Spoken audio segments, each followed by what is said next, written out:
Kisah inspiratif, Salahuddin Al-Ayyubi, sang singa Islam.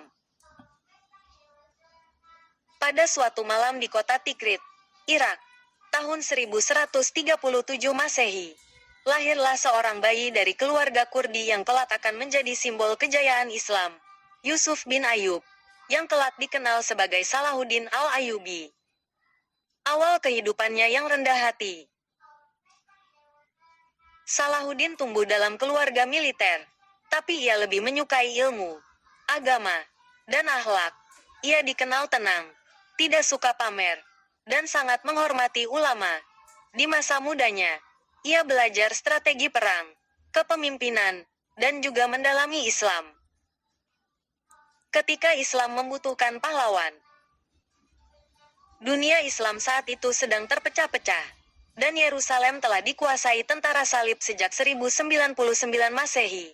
Rakyat Muslim dibantai, masjid-masjid dijarah, dan kehormatan diinjak-injak.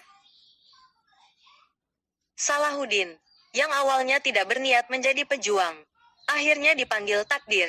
Ia mulai memimpin pasukan di bawah Nuruddin Zanki, lalu mendirikan dinasti Ayyubiyah di Mesir dan Syam. Perang Hattin dan pembebasan Yerusalem, 1187 Masehi. Setelah bertahun-tahun menyatukan kekuatan muslimin, Salahuddin memimpin Perang Hattin, sebuah kemenangan besar. Ia berhasil mengalahkan tentara salib dan membuka jalan menuju Yerusalem. Namun, ketika Yerusalem jatuh ke tangan Salahuddin, ia tidak membalas dendam seperti yang dilakukan tentara salib dulu. Tidak ada pembantaian. Tidak ada darah yang tumpah tanpa alasan.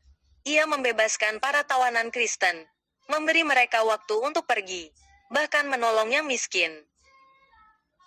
Dihormati musuh.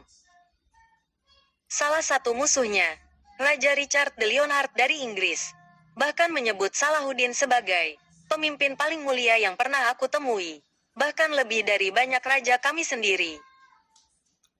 Ketika Richard sakit, Salahuddin bahkan mengirimkan dokter pribadinya dan es dari gunung untuk menyembuhkannya. Akhir hidup yang mengharukan.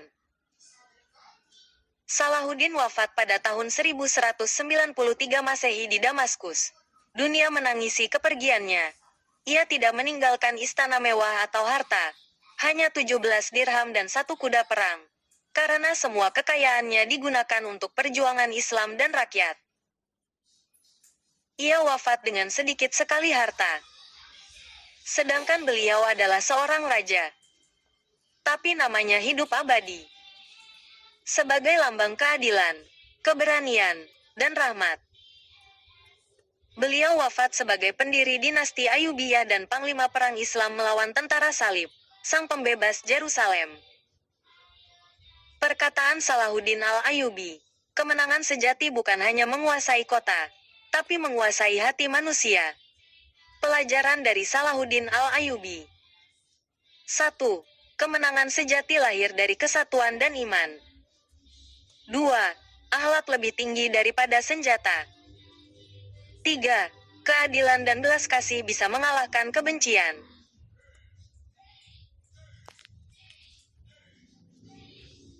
Semoga kita semua mengambil teladan atas sifat-sifat beliau dan kelak kita ditempatkan bersama orang-orang bertakwa.